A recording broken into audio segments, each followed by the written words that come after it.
Hello buddies, welcome to my channel vibe by Jahnavi. So మీకు ఎప్పుడైనా స్పైసీగా తినాలనిపించేసి రెస్టారెంట్కి వెళ్ళాలనుకుంటున్నారా? సో అలా లేకుండా మీరు ఇంట్లోనే క్విక్గా రెస్టారెంట్ స్టైల్లో చేసుకునే పన్నీర్ దమ్ బిర్యానీ ఇంట్లోనే ట్రై చేసేలాగా నేను చెప్తున్నాను. సో ఈ రెసిపీని మీరు ఫుల్ అండ్ బ్లాగ్లో చెక్ చేసేసి మీరు ఒకసారి ట్రై చేసి నాకు కామెంట్స్లో మెన్షన్ చేయండి. సో నేను ఇక్కడ పన్నీర్ని ఆర్గానిక్ ఫామ్ నుంచి, అంటే శ్రీనివాస ఫామ్ని ఇక్కడ ఆర్గానిక్గా తయారు చేస్తారు. సో ఆ ఫామ్ నుంచి నేను పన్నీర్ తెచ్చుకొని ఇక్కడ పీసెస్ లాగా కట్ చేసుకుంటున్నాను అనమాట. సో ఆ పీసెస్ కట్ చేసుకున్న పీసెస్ని ఒక బౌల్లోకి పన్నీర్ పీసెస్ని తీసుకున్నాను. మరీ మీడియం సైజులో కాకుండా మరీ స్మాల్ సైజులో కాకుండా ఇలా కట్ చేసి పెట్టుకోండి. తర్వాత నేను మసాలా ఇక్కడ పేస్ట్ చేసుకున్నాను అనమాట. గార్లిక్, తర్వాత జింజర్, కొరియాండర్ లీవ్స్, తర్వాత పుదీనా, తర్వాత కొత్తిమీర వేసేసి నేను గ్రైండ్ చేసుకున్నాను. సో ఇక్కడ టమాటోస్ ఆల్రెడీ కట్ చేసి పెట్టుకున్నాను అనమాట. సో కొంచెం టమాటోస్ ఎక్కువ యాడ్ చేసుకోండి. సో దట్ ఏంటంటే జ్యూసీగా ఉంటుంది. తర్వాత ఆనియన్స్ తీసుకున్నాను, ఆల్రెడీ వాష్ చేసి కట్ చేసేసుకున్నాను. సో రెడ్ చిల్లీస్ కూడా తీసుకున్నాను. సో ఎందుకంటే మనం ఇక్కడ మసాలా దినుసులు వేస్తాం కాబట్టి రెడ్ చిల్లీస్ కొంచెం లైట్గా తీసుకోండి, కారం ఎక్కువ అయిపోతుంది. తర్వాత మసాలా దినుసులు తీసుకున్నాను అనమాట. ఇక్కడ బిర్యానీ మసాలా దినుసులు. సో చెక్క, షాజీరా, తర్వాత బిర్యానీ ఆకు, తర్వాత కొంచెం యాలకుల ఫ్లేవర్ వస్తుంది అని చెప్పేసి మా మమ్మీ చెప్తే సో యాలకులు కూడా తీసుకున్నాను అనమాట. సో ఇవన్నీ ఏంటంటే కనుక మనం బిర్యానీ కదా చేస్తున్నాం. సో బిర్యానీ ఆకు తీసుకునేటప్పుడు మ్యాండటరీ కదా, సో ఫ్లేవర్ కూడా బాగా ఉంటుందన్నమాట, బిర్యానీ ఫ్లేవర్. తర్వాత నేను ఇక్కడ ఆర్గానిక్ పొల్లు అనమాట, ఇంట్లోనే మేము గ్రైండ్ చేసుకుంటాము. కొరియాండర్ అయినా, తర్వాత చిల్లీస్ అయినా కూడా. సో చిల్లీ, కొరియాండర్, తర్వాత ఉప్పు వేసి మిక్స్ చేసి పెట్టిన పౌడర్ అనమాట. సో కర్డ్ అనమాట, కర్డ్ని కూడా నేను యాడ్ చేసుకుంటాను అనమాట. ఎందుకు యాడ్ చేస్తానో నేను నెక్స్ట్ వీడియోలో చెప్తాను అనమాట. సో ఇంక ఇక్కడ నేను లీవ్స్ కొన్నే తీసుకున్నాను, కొరియాండర్ లీవ్స్, తర్వాత కొత్తిమీర. ఎందుకంటే కనుక నేను ఆల్రెడీ పేస్ట్ చేస్తాం కదా గ్రైండ్, ఆ పేస్ట్లో ఆల్రెడీ వేసేసాను. సో మీకు ఇలా చూపిస్తున్నట్టు కొంచెం అన్ని ఇంగ్రీడియంట్స్ అన్నీ మీకు చూపిస్తున్నాను. సో మీరు ఒకవేళ పాస్ చేసుకొని కూడా ఈ వీడియోస్ అన్ని ఇంగ్రీడియంట్స్ చూసుకోండి. తర్వాత ఒక బౌల్ పెద్ద తీసుకోండి. సో మిక్స్ చేసుకోవడానికి కూడా బాగుంటుంది అనమాట. అలా ఒక బౌల్ తీసేసుకొనేసేసి పన్నీర్ పీసెస్ని ఒక బౌల్లోకి వేసేసేసి నేను మసాలా పౌడర్స్ అని చెప్పాను కదా, ధనియాల పొడి, తర్వాత కారము, ఉప్పు వేసి కొంచెం బాగా మిక్స్ చేయండి. సో మిక్స్ చేస్తే ఏంటంటే ఆ పన్నీర్ పీసెస్కి కూడా అదే కారం పొడి, ఉప్పు అవి పడతాయి అన్నమాట. తర్వాత కొత్తిమీర, కొరియాండర్ లీవ్స్ కొంచెం ఇక్కడ వేస్తున్నాను అనమాట. నార్మల్గా అందరూ ఏం చేస్తారంటే కర్రీ అయిపోయినాక దాని మీద ఫ్లేవర్ కోసం చేస్తారు, నేను ఇక్కడే వేస్తున్నాను. సో దట్ ఏంటంటే ఇంకా ఫ్లేవర్ మంచిగా వస్తుంది. వేసేసిన తర్వాత కొంచెం వీటిని బాగా మిక్స్ చేయండి అనమాట. మిక్స్ చేసిన తర్వాత నేను చెప్పాను కదా కర్డ్ ఎందుకు వేస్తారని చెప్పేసి. సో మనం ఒకవేళ ఉప్పు కారం ఎక్కువ వేసినా కూడా ఈ కర్డ్ వేస్తే కనుక సో దాటిని బ్యాలెన్స్ చేస్తుంది అనమాట, వాటిని తగ్గించేసేసి.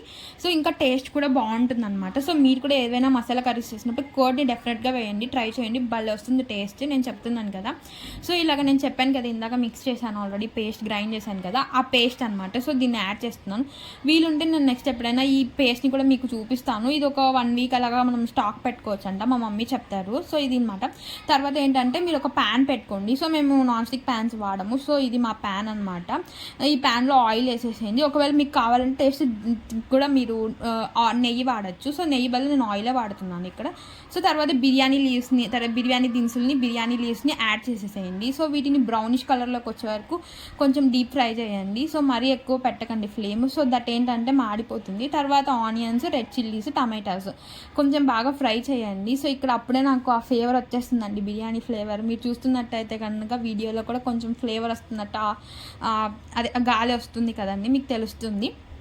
సో మీరు కూడా ట్రై చేసినప్పుడు మీరు కూడా ఫీల్ అవుతారు డెఫినెట్గా. సో అలా ఫ్రై చేస్తూ ఉన్నాను అనమాట. అలా ఫ్రై చేసిన తర్వాత నేను ఆల్రెడీ మిక్స్ చేసిన పన్నీర్ పీసెస్ ఉంటాయి కదా, వాటిని ఇలా కొంచెం యాడ్ చేస్తున్నాను. సో నేను ఒక చేత్తో వీడియో చేస్తున్నాను కాబట్టి నేను ఒక్కొక్క చేత్తోనే సో పన్నీర్ పీసెస్ని యాడ్ చేస్తున్నాను. సో పన్నీర్ పీసెస్ అన్నీ యాడ్ చేసిన తర్వాత లాస్ట్లో మనకి మసాలా ఉంటుంది కదా, సో కొంచెం వాటర్ వేసేసి వాటిని బౌల్లో ఉన్న వాటర్ని కూడా దీంట్లోకి వేసేసేయండి. సో దట్ ఏంటంటే మీకు టమాటాస్, పన్నీర్ కర్రీకి ఆ ఫ్లేవర్ అనేది, మసాలా ఫ్లేవర్ అనేది ఇంకొంచెం యాడ్ అవుతుంది. సో దట్ ఇంకా టేస్టీగా వస్తుంది మనకి.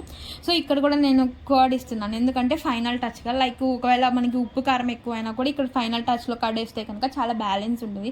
నార్మల్గా కొందరు నిమ్మకాయ ఏమని చెప్తారు, బట్ నిమ్మకాయ ఏంటంటే గ్యాస్ట్రిక్ ప్రాబ్లమ్. సో అందుకని చెప్పేసి నేను కొంచెం కర్డ్ యాడ్ చేస్తున్నాను. సో టేస్ట్ కూడా బాగుంటుంది, ఫ్లేవర్స్ని కూడా అటు ఇటు చేసినా యాడ్ చేస్తుంది, కమ్మగా ఉంటుందని చెప్పేసి. సో నేను వాటర్ ఇంకొంచెం వేసాను, ఎందుకంటే కొంచెం మసాలా ఎక్కువ అనిపించింది.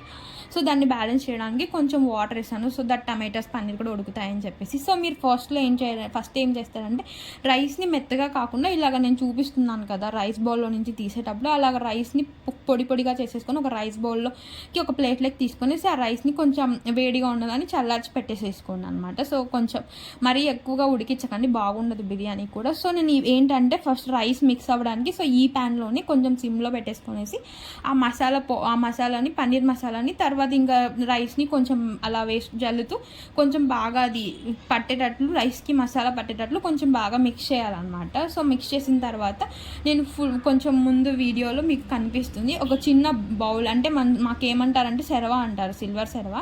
సో వాటిని మనం ఇంగ్లీష్లో ఏమంటామంటే సిల్వర్ అంటామన్నమాట. సో ఈ క్యాస్ట్రిక్ ఇవన్నీ వాడే బదులు ఈ సిల్వర్ సెరవాలు ఏంటంటే మనకి పాతకాలం నుంచి వస్తున్నాయి, మా అమ్మమ్మ కాలం నుంచి. సో అవి నేను యూజ్ చేస్తాను. సో ఇలాగ ఆ సెరవలో లిడ్ పెట్టేసి దాని మీద ఒక బరువు పెట్టండి. సో ఇది స్లిమ్లో పెట్టడం వల్ల ఆ హీట్కి ఇది బిర్యానీ అనేది కుక్ అయిపోయింది.